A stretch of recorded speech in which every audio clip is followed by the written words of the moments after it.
BTech masters MBBS courses చదవాలనుకునే students కోసం VSource global education fair and loan mela June 29న T Hub Hyderabad. Free entry.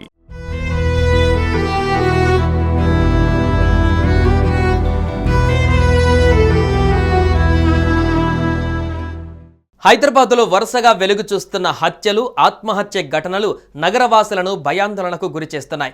ఈ క్రమంలోనే తాజాగా నగరంలో మరో షాకింగ్ ఘటన వెలుగు చూసింది. ఓ యువతి లాడ్జిలో అనుమానాస్పద స్థితిలో మరణించడం అనేది స్థానికంగా తీవ్ర కలకలంగా మారింది. ఈ ఘటనపైన కేసు నమోదు చేసుకున్న పోలీసులు అన్ని కోణాలలో దర్యాప్తు చేస్తున్నారు.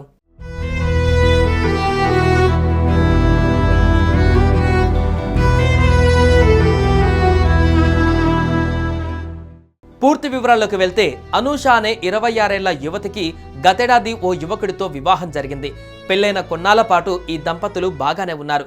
కానీ ఆ తర్వాత వీరిద్దరి మధ్య విభేదాలు భగ్గుమన్నాయి. దీంతో అప్పటి నుంచి భర్తతో విడిపోయిన అనూష ఆన్లైన్ ఆర్డర్లపై బ్యూటీషియన్గా పనిచేస్తూ తల్లిదండ్రులతో కలిసి నల్లగండ్లలో నివాసం ఉంటుంది. ఇదిలా ఉంటే ఈ యువతి ఈ నెల 22న సాయంత్రం 6 గంటలకు స్నేహితుల వద్దకు వెళ్తున్నానని చెప్పి ఇంట్లో నుంచి బయలుదేరింది. రాత్రి 9 దాటినా ఇంటికి తిరిగి రాలేదు. దీంతో కంగారు పడ్డ ఆమె కుటుంబ సభ్యులు అనూషకు అనేకసార్లు ఫోన్ చేసినా అస్సలు స్పందించలేదు.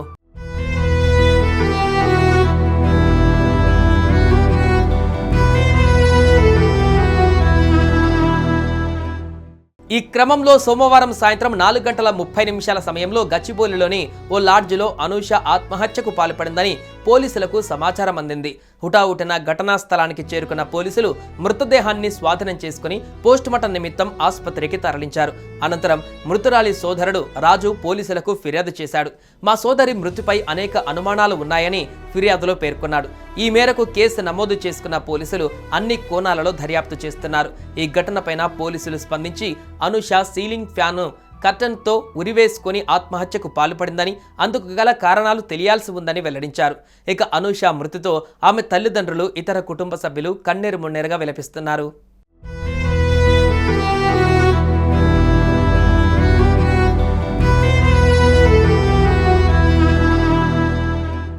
సుమన్ టీవీలో మీ పర్సనల్ అండ్ బిజినెస్ ప్రమోషన్స్ కోసం కింది నెంబర్కి కాంటాక్ట్ చేయండి.